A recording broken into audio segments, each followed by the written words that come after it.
या लोकपोलच्या सर्वेनुसार महाविकास आघाडी महाराष्ट्रामध्ये सरकार बनवेल का? काँग्रेस महाराष्ट्रामध्ये सगळ्यात मोठा पक्ष म्हणून उदयास येईल का? एकनाथ शिंदे यांची लोकप्रियता वाढली आहे का?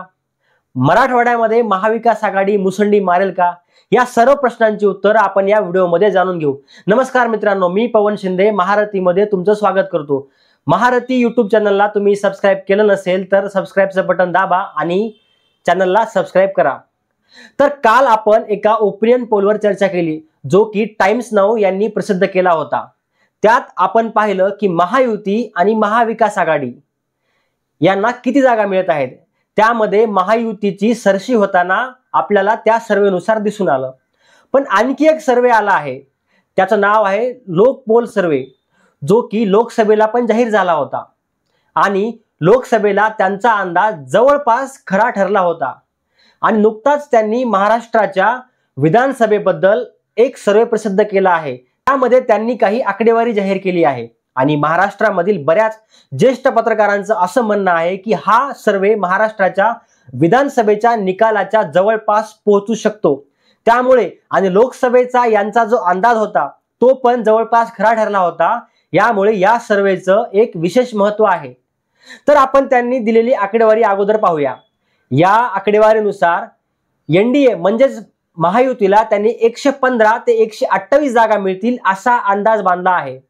महाविकास आघाडीला 141 ते 154 पर्यंत जागा मिळतील असा त्यांचा अंदाज आहे आणि ऑदर्सला 5 ते 18 जागा मिळतील असं ते म्हणतात। जर यांच्या म्हणण्यानुसार आपण पाहिलं तर महाविकास आघाडीला 141 ते 154 पर्यंत जागा मिळताना दिसत आहेत।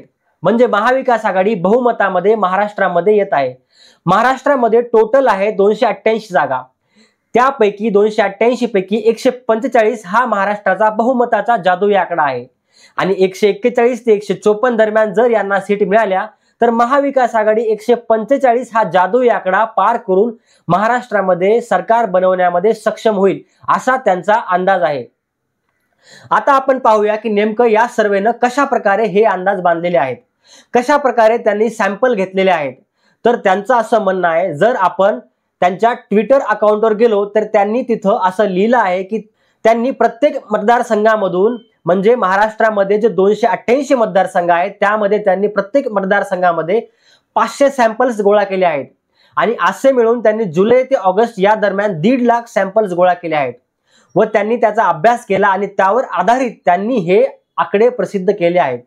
आणि जर आपण वोट पर्सेंटेज बद्दल जर पाहिलं तर ते असं म्हणतात की महाविकास आघाडीला 41 ते 44% इतक्या प्रमाणात वोट शेअर राहील आणि महायुतीला 38 ते 41% वोट शेअर राहील आणि ऑदर्सला 15 ते 18% वोट शेअर आहे। म्हणजे महायुती आणि महाविकास आघाडी यांचा जो वोट शेअरचा डिफरन्स आहे तो फरक आहे तो जास्त नाहीये मित्रांनो, तो फक्त 2 ते 3% मध्ये आहे। त्यामुळे येणाऱ्या काळामध्ये परिस्थिती कशी बदलत जाईल, कारण इलेक्शनला आणखी 2 महिने बाकी आहेत। त्यामुळे पुढे कशा गोष्टी महाराष्ट्रामध्ये घडतात, कुठले मुद्दे महाराष्ट्राच्या निवडणुकीमध्ये तयार होतात, राष्ट्रवादी, शिवसेना, भाजप, मोदी, अमित शहा, ठाकरे, शरद पवार, अजित पवार हे कशा प्रकारे मतदारांना त्यांच्याकडे ओढण्यामध्ये यशस्वी होतात, याही गोष्टी आपल्याला इथं पाहायच्या आहेत।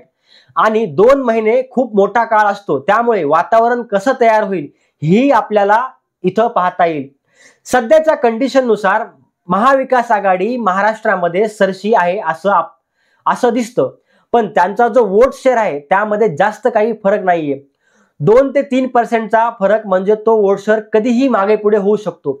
या सर्वेनुसार महाराष्ट्रामध्ये जे सत्ताधारी आहेत त्यांच्या विरोधात कुठले मुद्दे जास्त प्रमाणात प्रभावी आहेत, लोकांमध्ये बोलले जात आहेत, त्यापैकी त्यांनी म्हणजे लोकपोलच्या यांनी काही मुद्दे त्यांच्या रिपोर्टमध्ये सांगितले आहेत। ते म्हणजे महागाई, ग्रामीण संकट, कायदा व सुव्यवस्था, महाराष्ट्राचा स्वाभिमान आणि वाढती बेरोजगारी हे प्रमुख मुद्दे लोकांमध्ये चर्चिले गेलेले आहेत आणि लोकांमध्ये या मुद्द्यावर असंतोष आहे असं त्यांच्या म्हणण्यानुसार आपल्याला पाहायला मिळतं। आणि त्यांच्या रिपोर्टनुसार त्यात ते म्हणतात की काँग्रेस हा विधानसभेला महाराष्ट्रामध्ये सगळ्यात मोठा पक्ष म्हणून उदयास येईल। आता आपण पाहू की त्यांनी जे रिजन वाईज आकडे दिलेले आहेत, म्हणजे विदर्भ, खानदेश, पश्चिम महाराष्ट्र अशा विविध भागांमध्ये त्यांनी कुठल्या पक्षाला किती सीट्स मिळतील याचे काही आकडे दिलेले आहेत, ते आपण पाहूयात। सर्वप्रथम आपण विदर्भाबद्दल बोलूया।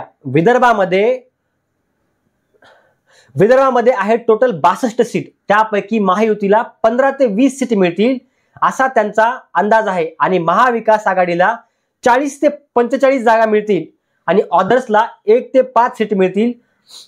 म्हणजे इथे महाविकास आघाडी जास्त जागा घेताना दिसत आहे। त्यानंतर येतो खानदेशमध्ये एकूण 47 जागा आहेत, त्यापैकी 20 ते 25 जागा महायुतीला मिळतील, 20 ते 25 जागा महाविकास आघाडीला मिळतील आणि 0 ते 2 पर्यंत ऑदर्सला मिळतील। म्हणजे इथं महायुती आणि महाविकास आघाडीला 50-50% जागा मिळत आहेत।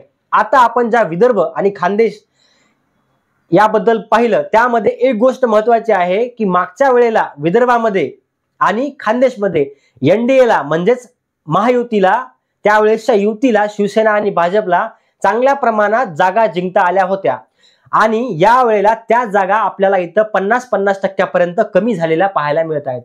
तर यानुसार इथं महाविकास आघाडीला मोठ्या प्रमाणात फायदा होईल असं दिसत आहे। तिसरं आहे ठाणे आणि कोकण। इथे टोटल 39 सीट आहेत, त्यापैकी 20 ते 30 सीट महायुतीला मिळतील आणि 5 ते 10 सीट महाविकास आघाडीला मिळतील आणि 1 ते 3 जागा ऑदर्सला मिळतील। इथे महायुती जास्त जागा घेताना आपल्याला दिसते, कारण स्वतः मुख्यमंत्री एकनाथ शिंदे या भागातील आहेत आणि इथे त्यांचा प्रभाव आहे आणि नारायण राणे यांचा कोकणामध्ये असलेला प्रभाव, त्यामुळे महायुती इथे जास्त जागा घेईल असा त्यांचा अंदाज आहे।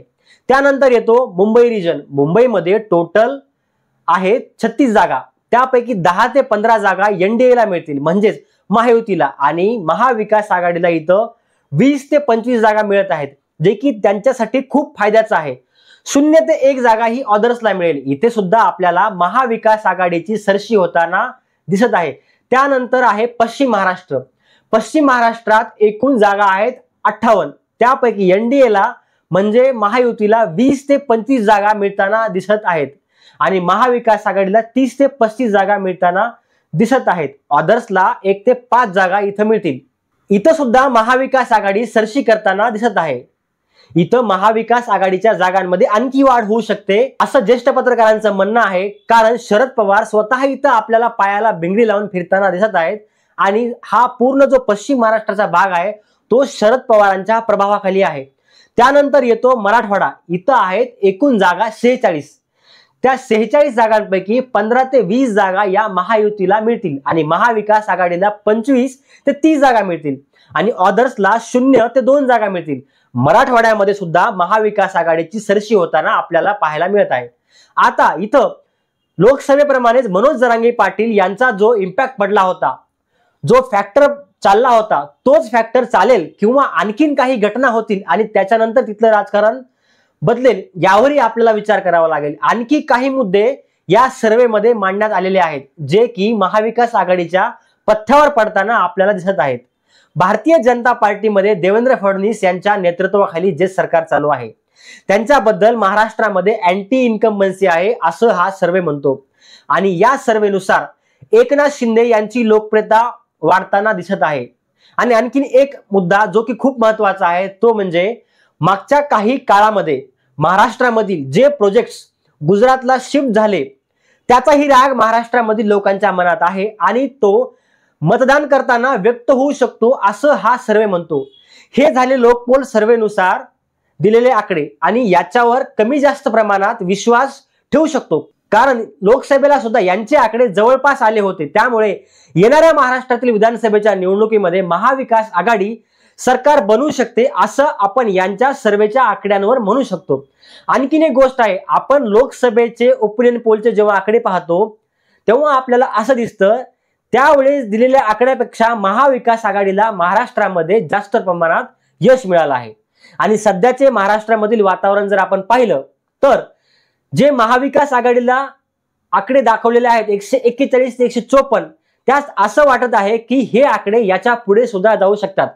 महाविकास आघाडीचा आकडा 160 ते 170च्या घरात सुद्धा जाऊ शकतो। आता यामध्ये किती गोष्टी खऱ्या होतील हे तर येणाऱ्या निवडणुकीच्या निकालानंतर स्पष्ट होईलच, पण लोकसभेचा जर आपण अनुभव पाहिला, ज्याप्रमाणे महाराष्ट्रामध्ये लोकसभेच्या निवडणुका झाल्या त्याच वातावरणात आणि त्याच आवेशामध्ये जर महाविकास आघाडी लढली तर आपल्याला असं दिसून येऊ शकतं की महाविकास आघाडी महाराष्ट्रामध्ये 2024 मध्ये सरकार बनवण्यामध्ये यशस्वी होईल, पण त्यासाठी त्यांना तिन्ही पक्षांना त्याच ताकदीनं लढणं आणि आपापसातले मतभेद बाजूला ठेवून एकमताने एक दिलाने लढावे लागेल, तरच ही गोष्ट शक्य होईल. कारण समोर जो पक्ष आहे, जी महायुती आहे, ती सुद्धा मोठ्या जिद्दीनं आणि चिकाटीनं निवडणुकीला जाणारे लोक आहेत, असं आपण बऱ्याच निवडणुकीमध्ये पाहिलं आहे. आणि यांचा जो वोट शेअरचा डिफरन्स आहे तोही काही इतका जास्त नाहीये, 2 ते 3% त्यांचा डिफरन्स आहे.